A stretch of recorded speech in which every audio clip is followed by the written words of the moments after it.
우리 함께 보실 하나님의 말씀은 빌립보서 4장 1절부터 이제 3절까지 말씀을 보시도록 하겠습니다.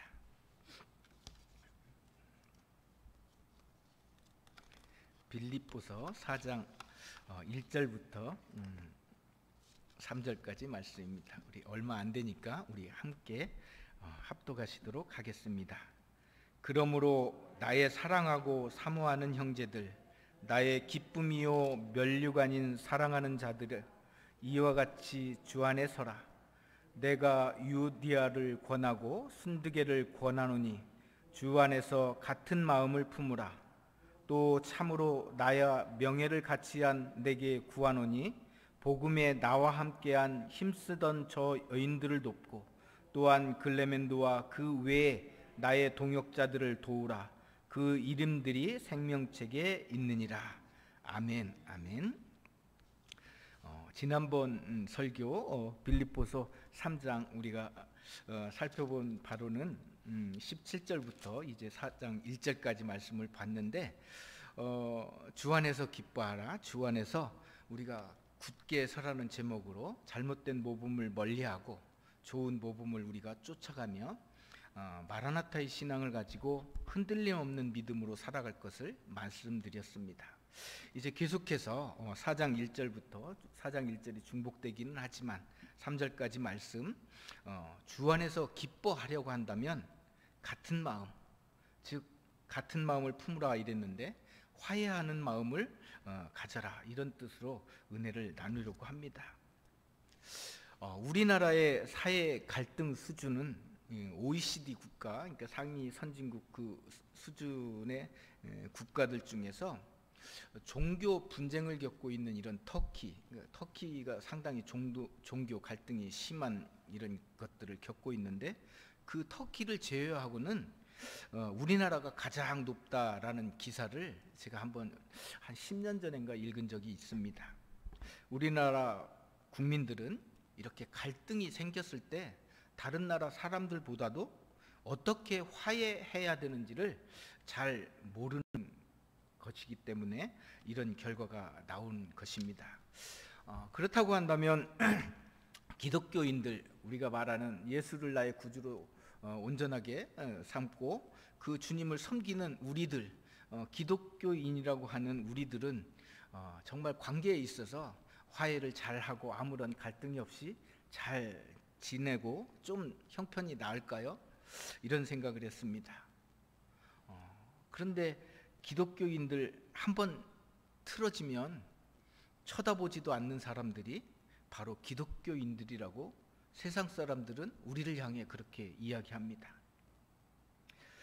오늘 본문에 소개된 그리스도인들도 그랬습니다. 오늘 말씀 2절을 보면 우리가 읽었지만 내가 유디아와 순두개를 권하노니, 여기에서 전에 성경으로는 내가 간청하니 이렇게 되어져 있습니다. 주 안에서 같은 마음을 품으라. 늘 그 실질적으로 따져보면 이것이 갈등이 있고 그 다음에 여러 가지 문제점이 있기 때문에 바울은 그 빌립보 교회 성도들을 향해서 또한 유디아와 순두개를 향해서 너희들 같은 마음을 품으라고 이렇게 말하는 것입니다. 이것을 현대인의 성경으로 보면 조금 더 이해하기가 쉬운 것 같은데 왜 제가 같은 마음을 품는 것을 화해했는지에 대한 그런 뜻이 나와 있습니다. 유오디아와 순두개 두 사람에게 권합니다. 주 안에서 여러분 사이좋게 지내십시오. 이게 현대인의 성경에 나와 있는 구절입니다. 아무튼 무슨 일로 인해 마음이 두 사람이 나누어졌는지, 이 두 사람이 무슨 역할을 하고 있었는지 성경에는 잘 나와 있지 않지만 유오디아와 순두개가 서로 다툼으로 인해서 정말 쳐다보지도 않는 그런 사이가 된 것입니다. 너무나 심각해서 바울은 이것을 향해 그렇게 이야기합니다. 내가 간청하노니 너희들 화해해라. 너희들 정말 같은 마음을 품으라. 이렇게 이야기합니다. 이 유오디아와 순두개에 대해서 대부분 학자들은 이 두 사람 모두 빌립보 교회에 매우 중요한 역할을 했던 여성 지도자들이었을 거라고 이렇게 말합니다.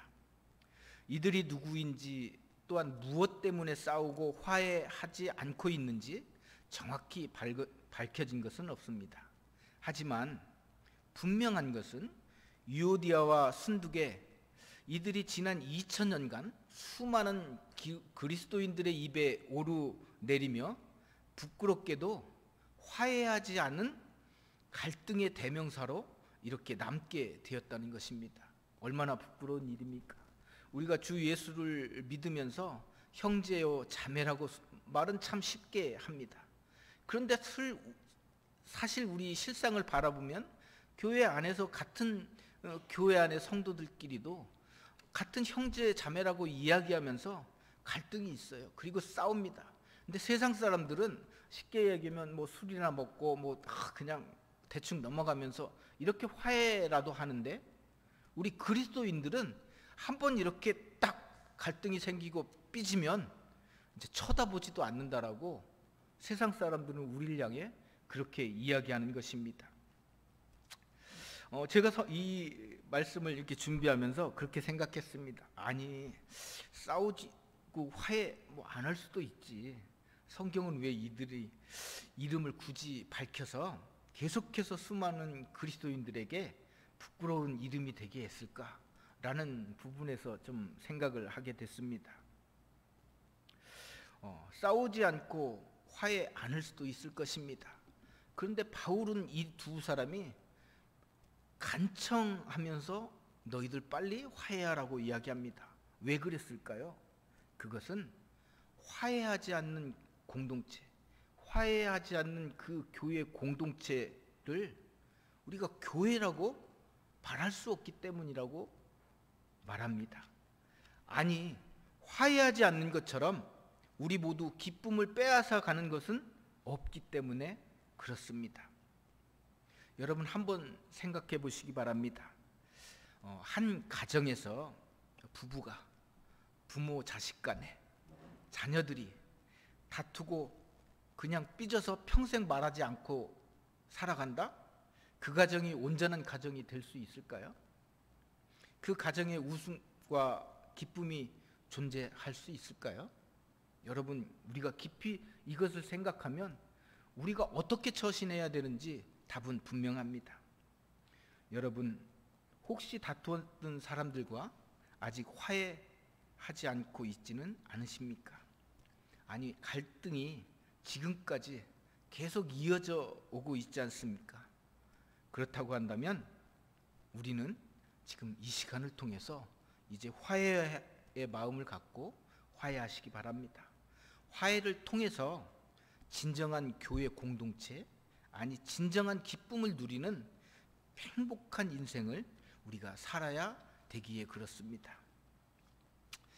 그런데 저도 이렇게 이야기는 하지만, 그런데 문제는 같은 생각을 품는 것, 화해하는 게 정말 쉽지 않다는 데 문제가 있습니다. 여전히 우리 마음속에는 화해할 수 없는, 도저히 용납할 수 있는 사람 한두 명이 늘 마음에 막 있잖아요. 물론 저만 그럴 수도 있습니다.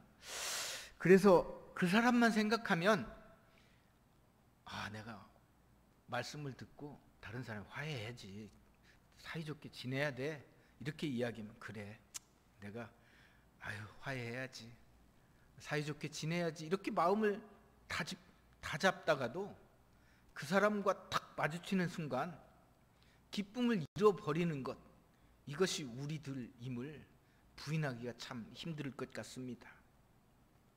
이렇게 어려운 화해를 바울은 우리들에게 어떻게 하라고 하는지 은혜를 나누려고 합니다. 어떻게 우리가 이런 사람들과 화해할 수 있을까요? 첫 번째로 함께 수고했던 시간을 기억하라고 바울은 이야기합니다.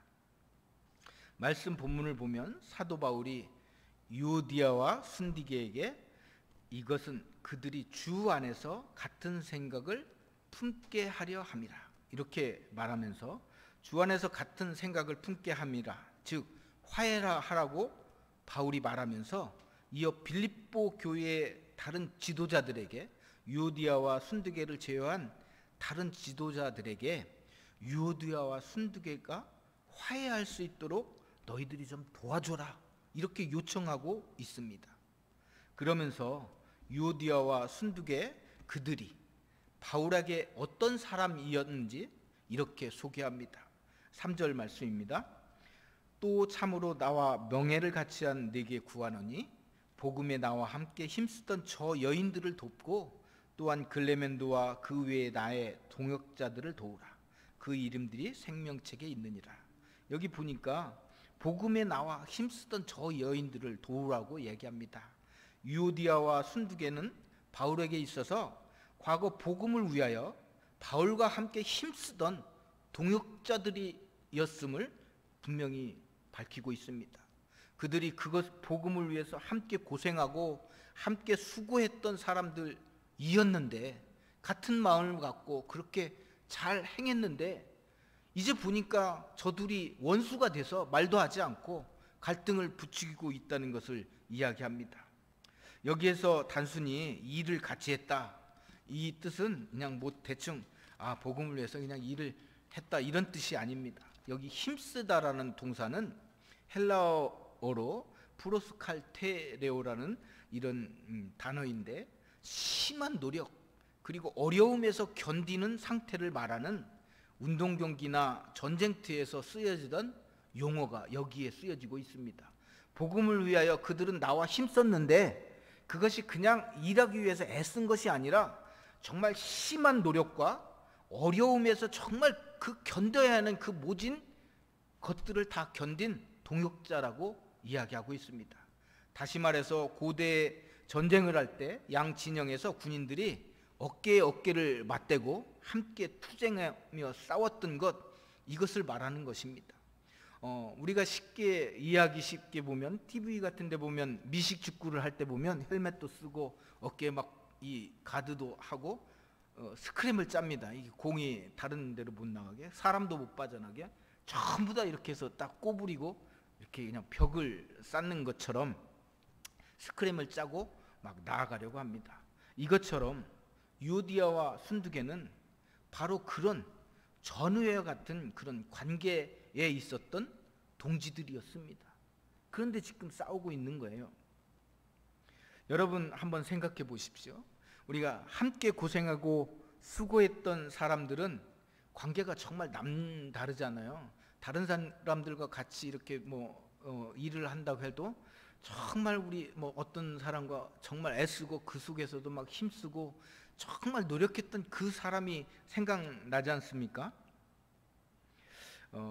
군대도 우리가 어떤 부대 전우회가 뜨겁냐 이렇게 이야기할 때 정말 이렇게 어렵고 막 힘들고 막 고생했던 그런 부대가 전우회가 뜨겁습니다. 저같이 육군본부에서 그냥 설렁설렁 하다가 나오면 별로 막 전우회를 못 느껴요. 그런데 해병대 같은 데서 아니면 그 이기자 부대에 이렇게 수색대 제 친구가 막 있었는데, 겨울에 막 천리 행군을 하거나 가다가 막 밤이 깊어지면 한겨울에도 텐트 하나 피우고 그냥 맨바닥에서 이렇게 딱 누워 있으면 발이 너무 시려워서 타다다닥 소리가 들린다고 합니다.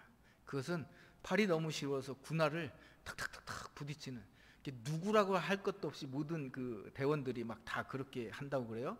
그렇게 함께 막 애쓰던 그런 부대의 사람들이 전우회가 정말 뜨겁습니다. 바깥에 나와서도 보면 서로 연락도 잘하고 막 이렇게 의리가 있는 것을 볼 수 있습니다.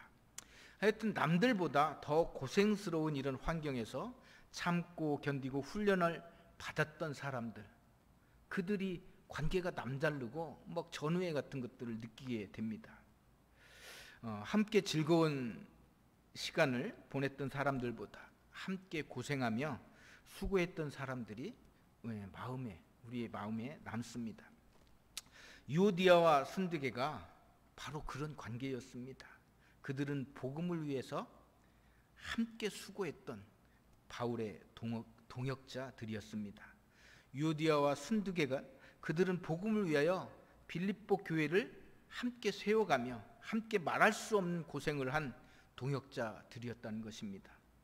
주변 사람들이 로마 시민권을 갖고 세상에 누릴 것을 막 찾아다니고 좋은 것들을 찾아다닐 때 그들은 복음을 위해서 그냥 그 당해도 되는 그런 어려운 일들을 당하고 견디면서 그 누림을 포기하고 함께 고생하며 교회를 세워갔다는 말입니다. 그러니 그들에게 바울에게 있어서 그들이 얼마나 소중한 존재들이었을까요? 그렇게 생각해 보면 그들은 정말 끈끈한, 바울이 정말 잊을 수 없는 사람들이었을 것입니다. 그런데 바울이 바라볼 때 이제는 그들이 떨어져서 바라보니까 이제는 유오디아와 순두개가 원수가 돼서 서로 막 다투고 있는 거예요. 지금 얼마나 안타까웠을까요? 그들은 왜 이렇게 다투고 있었을까요? 복음을 위해 함께 힘쓰던 동역자라는 것들을 유오디아와 순두개는 잊어버리고 이제 지금 내가 이렇게 하는데 왜 이렇게 안 따라와? 뭐 이런 것들로 인해서 이렇게 갈등을 겪고 있는 것입니다. 그래서 바울은 자신과 멍에를 같이 한 또 다른 빌립보 교회 지도자들에게 지금 도움을 요청합니다. 도움을 요청하면서 그들을 화해시켜야 할 이유를 이렇게 말하고 있습니다. 그들은 복음을 위하여 나와 함께 힘쓰던 여인들입니다. 바울이 이렇게 얘기하는 거예요. 얼마나 가슴에 남아 있었겠어요. 얼마나 안타까웠을까요? 그런 그들을 보며 바울은 정말 저 사람들은 내가 여러분 우리들이 애쓰고 힘쓴 것도 있지만 저 사람들 그냥 놔서는 안 됩니다. 나와 함께 정말 애쓰던 그렇게 힘쓰던 여인들입니다. 이렇게 이야기하는 것입니다. 사랑하는 여러분, 혹 일하다가 우리가 마음이 나눠지는 경우가 있습니다. 혹시 아직도 그런 경우가 있습니까? 일하다가 갈등이 생겨서 이제는 눈도 서로 마주치지 않는 사람들이 우리들에게 있을 수 있습니다. 아무리 마음이 열리지 않아도 바울은 그럼에도 불구하고 화해하라고 이야기합니다.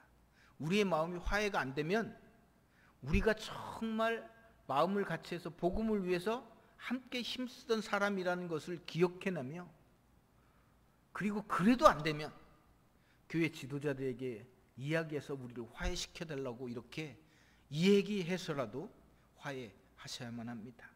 왜냐하면 우리는 복음을 위하여 함께 힘쓰고 함께 애쓰는 하나님의 자녀들, 우리가 쉽게 얘기하잖아요. 형제 자매니까요.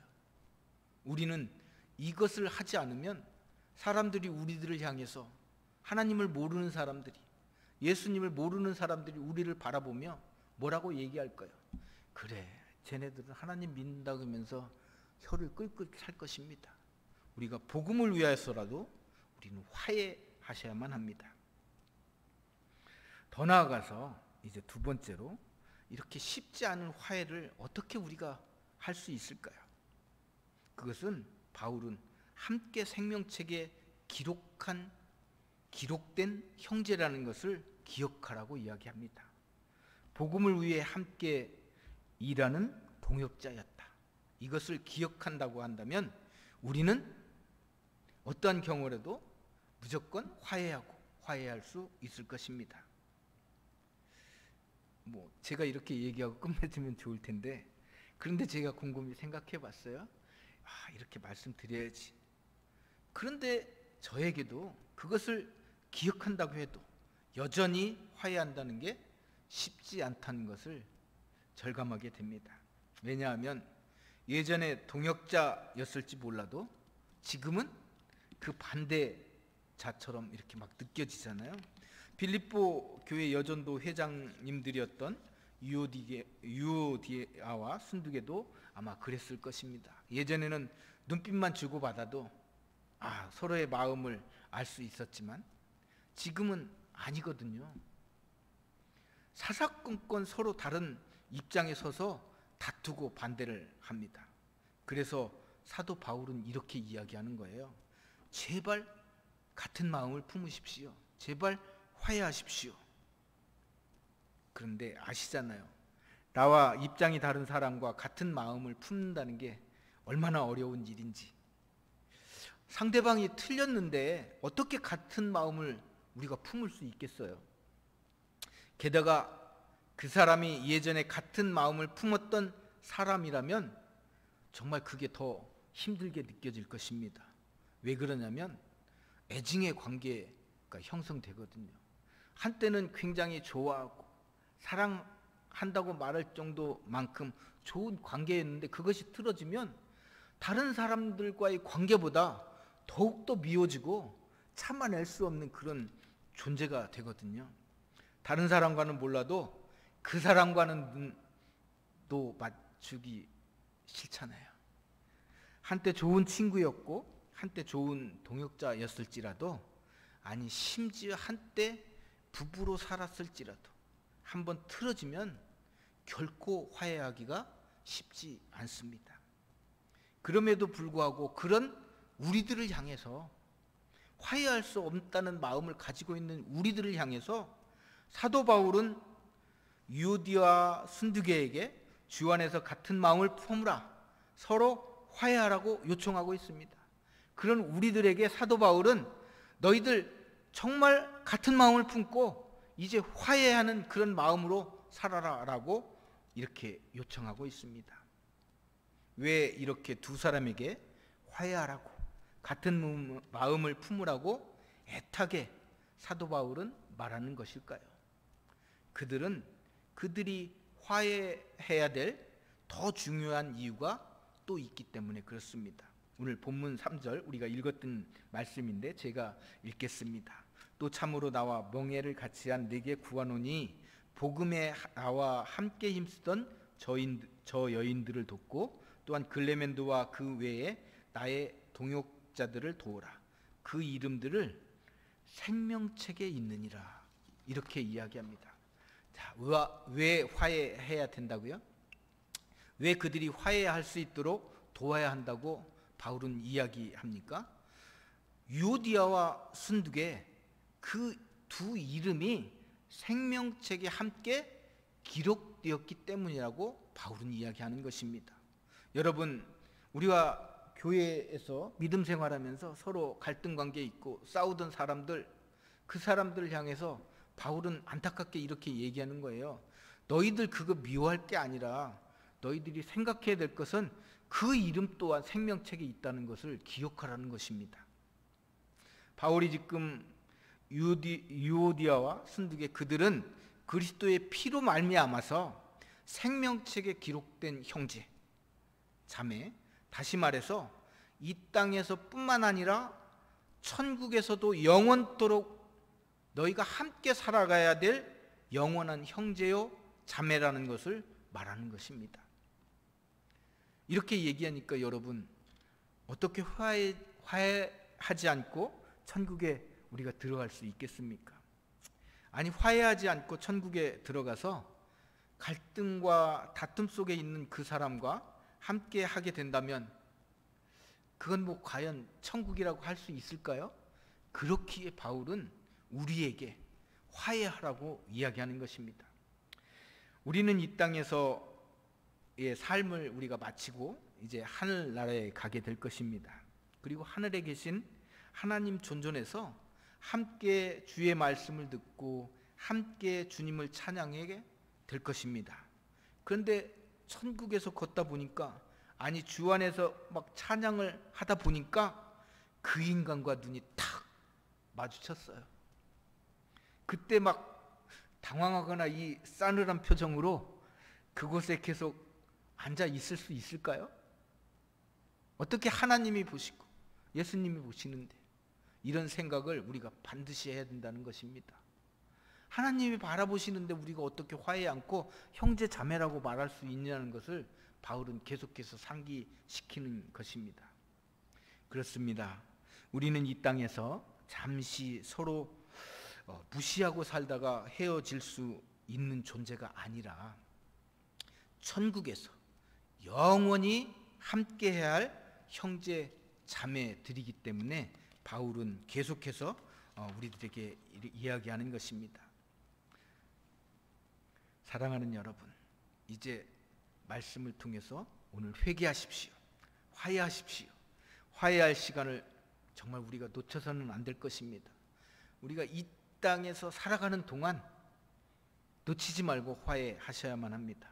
적어도 이 땅을 떠날 때 화해하지 못한 채 떠나는 이런 불행한 일이 없도록 우리의 굳어진 마음을 우리가 먼저 열어야만 할 것입니다. 주 안에서 같은 마음을 품기를, 화해하시기를 축원합니다. 그렇게 할 때 천국은 천국일 수가 있고, 아니 지금 이 땅에서 천국을 경험하며 우리가 살 수 있을 것입니다. 이제 마지막으로 쉽지 않은 화해 어떻게 할 수 있을까요? 세 번째로는 화해하게 하시는 주님 안에 있어야 합니다. 말씀드린 것처럼 우리는 그리스도의 피를 나눈 형제 자매입니다. 그 말은 이 땅에서 뿐만 아니라 영원이라는 시간 속에서도 영원히 함께 해야 하는 형제 자매라는 그런 존재가 되었다는 것을 의미합니다. 영원이라는 시간이 아니어도 우리는 이 땅에서 누군가의 형제요 자매로 태어나 우리가 함께 살아가는 것들을 경험하잖아요. 가정을 통해서 내 형, 내 동생, 내 누이 이렇게 친밀한 형제 자매의 관계를 우리가 가정 속에서 그것을 연습하고 있습니다. 그런 좋은 형제 자매 그 관계를 유지하다가 천국에 가서도 이제 우리 주 안에서 온전하게 주님의 자녀된 우리 모두가 형제 자매인데 서로 좋게 지내야 되는데 그렇게 하려고 이렇게 가정을 통해서 우리가 그것들을 경험하지 않습니까? 그런데 살다 보면 형제지간에도 싸우는 일이 종종 있습니다. 여러분 어릴 때 부모님들이 다투는 그 우리를 향해서 늘상 안타까운 심정으로 들려준 말이 있습니다. 여러분 어떤 것이 생각납니까? 막 형제가 싸워요. 근데 부모님이 바라보다가 이렇게 딱 보니까 싸우니까 뭐라고 하셔요? 아니 이것들아 형제 간에 왜 싸워? 라고 하면서 탁 등을 칠 때가 있습니다. 그렇습니다. 형제지간에는 싸우지 말고 사이좋게 지내야 합니다. 그런데 형제지간에도 싸우고 화해하지 못해서 얼굴을 보지 않고 사는 사람들도 우리 주변에는 많은 것을 볼 수가 있습니다. 그리스도의 피를 나눈 우리가 형제지간임에도 불구하고 다투고 싸우고 나뉘는 교회들이 얼마나 많이 있습니까? 우리가 뉴스를 통해서 또 들리는 이야기를 통해서 저 교회는 막 다투다가 서로 나눠져서 교회가 쪼개졌대 이런 말을 들으면 우리가 말은 쉽게 하지만 그것에 대한 그 본질적인 문제를 우리가 깊이 생각해 보는가라는 의구심을 가질 때가 많이 있습니다. 얼마나 저들은 하나님의 말씀대로 이렇게 잘 지키지 못하고 서로 싸우는 것일까? 우리가 싸울 일이 있어도 그럼에도 불구하고 교회 안에서 서로 화해하고 다시금 회복해서 살아가는 교회 공동체를 세우는 교회가 돼야지 하는 이런 안타까운 마음이 듭니다. 형제라는 것들을 우리가 알고 있으면서도 막 우리는 싸웁니다. 왜요? 마음이 서로 다르면 형제고 뭐고 없잖아요. 그래서 사도 바울이 갈등 속에 있는 유오디아와 순두계에게 제일 먼저 한 권면은 바로 이것이었습니다. 오늘 말씀 본문 2절인데 내가 유오디아를 권하고 순두계를 권하노니 주 안에서 같은 마음을 품어라. 사도 바울이 간청한다고 하면서 같은 마음, 같은 생각을 품으라는 것입니다. 그렇습니다. 그런데 화해의 전제 조건, 우리가 주님 안에서 같은 마음을 품기만 하면 사실은 화해가 저절로 되어진다는 거예요. 이것을 우리가 놓치지 말아야만 합니다. 다시 말해 같은 마음을 품지 않으면, 서로 다른 마음을 품으면 아무리 주변에서 도와주어도 화해할 수가 없습니다. 근데 이게 문제입니다. 어떻게 사람이 다 다른데 같은 마음을 품을 수가 있냐, 이렇게 말하시는 분 있을 겁니다. 아니 억지로 화해했다고 한번 우리가 생각해 봅시다. 마음이 나와 다른 사람과 얼마 동안 관계를 유지할 수 있겠습니까? 진정한 화해, 그것은 정말 쉽지 않습니다. 책을 읽다 보니까 김선현 씨가 쓴 화해라는 책에서 김선현 씨는 이렇게 이야기합니다. 제가 만나는 많은 이들은 상대를 용서할 수 없어서 괴로워하는 경우가 많았습니다. 일반적으로 용서, 상처를 치유한다고 하면 내가 마음만 먹으면 내 의지대로 할 수 있다고 생각하는 경우가 많이 있습니다. 그러나 화해하는 것은 내 의지대로 될 수도 없고 누가 강요한다고 해결되는 문제도 아니라는 것을 알아야 합니다 라고 말하고 있습니다. 그렇습니다. 화해는 우리의 의지로 하는 것도 누가 강요한다고 해서 되는 것도 아닙니다. 여러분 생각해 보세요. 아이들이 서로 자기에게 잘못이 없다면서 막 다투고 있을 때 부모가 너희는 형제니까 서로 싸우지 말고 화해하고 사이좋게 지내야 된다고 말하면 아이들이 막 화해 정말 잘 하나요? 물론 부모님이 막 이렇게 이야기할 때는 당장 싸움을 그치게 할 수는 있을 것입니다. 하지만 진정한 화해는 되지 않는다는 것을 우리가 경험을 통해서 잘 알 수 있습니다. 아니 화해라는 하라는 이 강요는 오히려 아이들의 마음속에 더 큰 상처를 만들게 돼요. 엄마는 맨날 동생은 놔두고 나한테만 그냥 네가 참아 이렇게 이야기한다고 그게 평생 막 상처가 돼서 뭐 금쪽 같은 내 새끼인가요? 뭐 그런 데서도 이렇게 가끔 막 상담하는 것도 어른이 돼서 갖고 있는 마음들을 봅니다. 그렇다면 이렇게 어려운 화해 어떻게 같은 마음을 갖고 진정한 화해에 우리가 이룰 수 있을까요? 본문 2절에 그 답이 있는데 제가 한번 다시 읽어보겠습니다. 내가 유오디아를 권하고 순두개를 권하느니 주 안에서 같은 마음을 품으라. 그렇습니다. 어떻게 같은 마음을 품을 수 있다고요? 우리가 각자 틀리기 때문에 같은 생각을 품기가 힘든데 어떻게 해야만 같은 마음을 품을 수 있다고 이야기합니까? 주 안에 있을 때라고 이렇게 바울은 이야기하고 있습니다. 우리가 주 안에 있을 때에만 진정으로 같은 마음을 품을 수가 있습니다.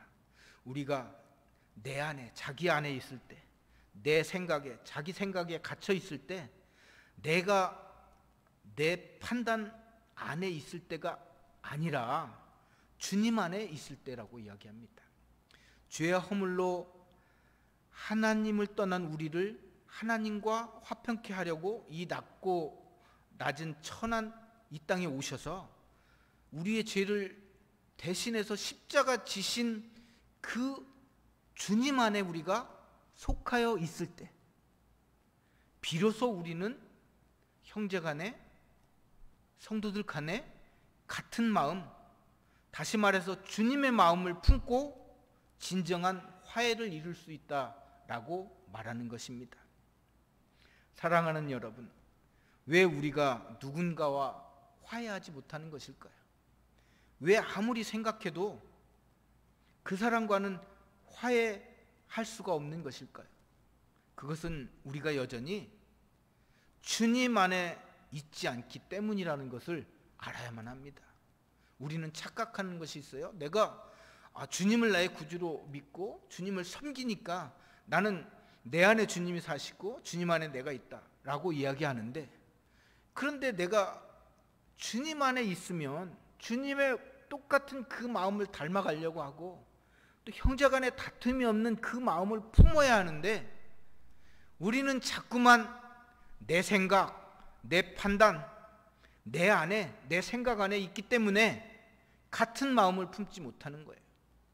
우리는 그러므로 주님 안에 속하고 주님 안에서 주님의 생각을 닮아가고 주님과 같은 생각을 품는 그 같은 생각을 우리 모두가 품어야만 한다는 것입니다. 이번 주 설교는 사실 그 어느 때보다도 쉽게 준비할 수 있을 거라고 생각했습니다. 본문 말씀도 짧고 전에 했던 설교 다음에 주 안에서 기뻐해라, 주 안에서 굳게 서라, 너희는 이제 주 안에서 같은 마음을 품으라, 이렇게 해서 참 쉽게 나갈 줄 알았습니다. 하지만 조금 설교를 준비하다 보니까 서론에서 설교가 막혔습니다.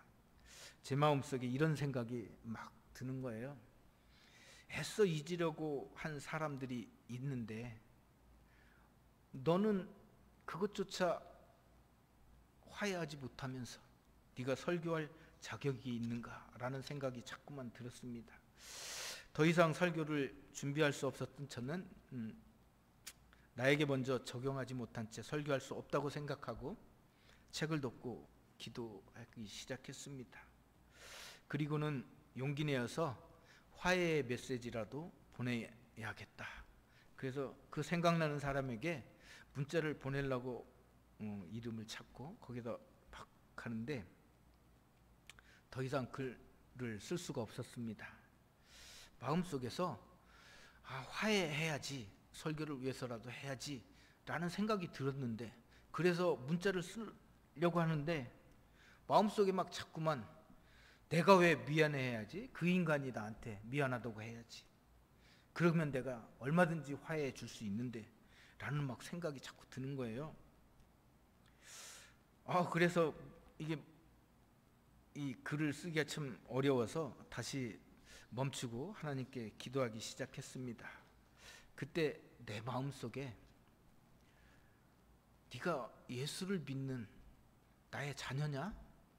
그렇다고 한다면 네 자아가 죽어야지. 내가 내 안에 네 자아가 죽어야 살 수 있어.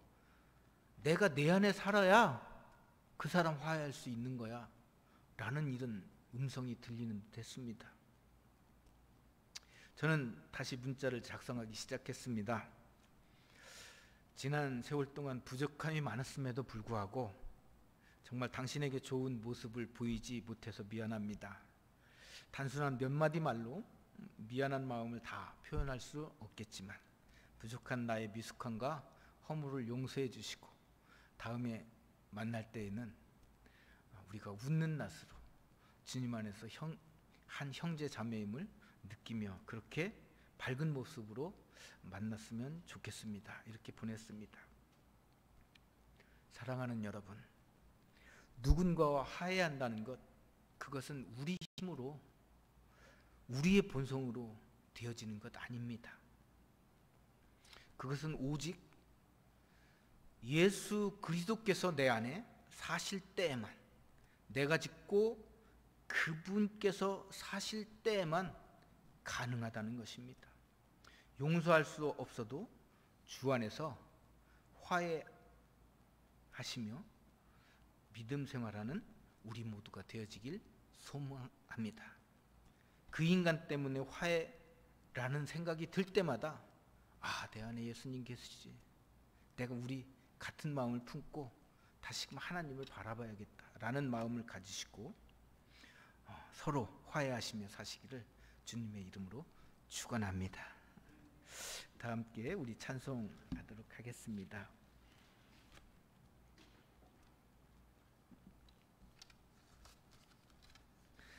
342장입니다. 너 시험을 당해.